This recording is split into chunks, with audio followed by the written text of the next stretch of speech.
من شوهرتم. این که باید با من باشی خواهش نیست. سلام. تنهایی؟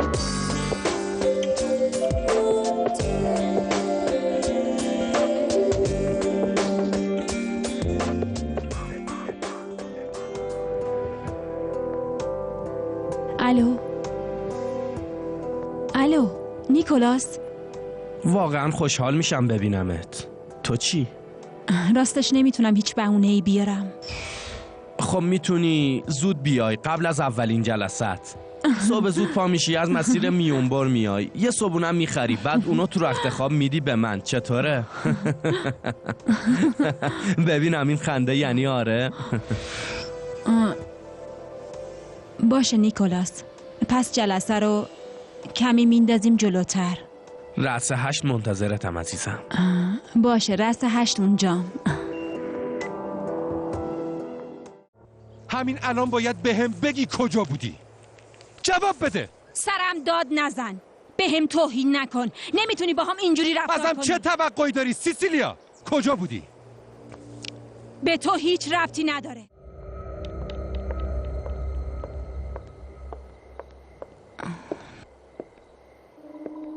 داری میری بیرون؟ آره. کجا میری؟ با یکی از دوستان میخوام برم نوشیدنی بخورم. چیزی لازم نداری؟ نه ممنون، خوش بگذره.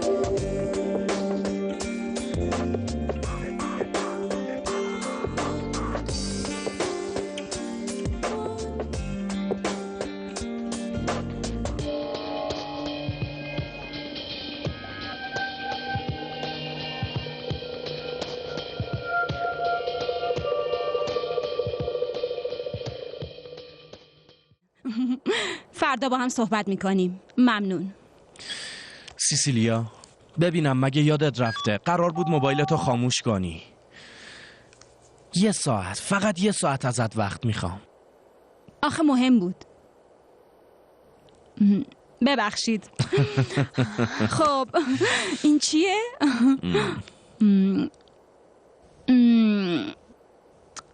خوشمزه است. راستش دستورش مال پدرمه ولی بهت نمیدم. اینجوری فقط میتونی اینجا با من اینو بخوری. پس بهتره به جای این که همش با نیکولاس وقت بگذرونی رو مسائل مهمتری تمرکز کنی. من بهش گفتم، حرفمو تو روش گفتم. چی؟ به کی گفتی؟ به مامان. بهش گفتم که تو بهم گفتی نیکولاس دوست پسرش بوده. عالیه.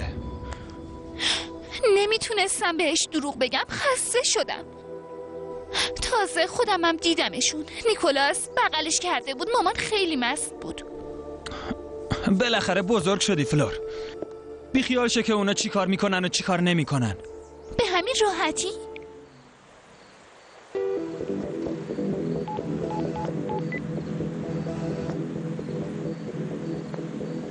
سلام. تنهایی؟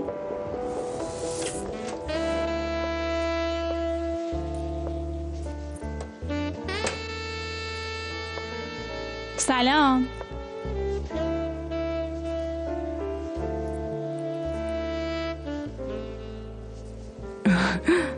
سلام.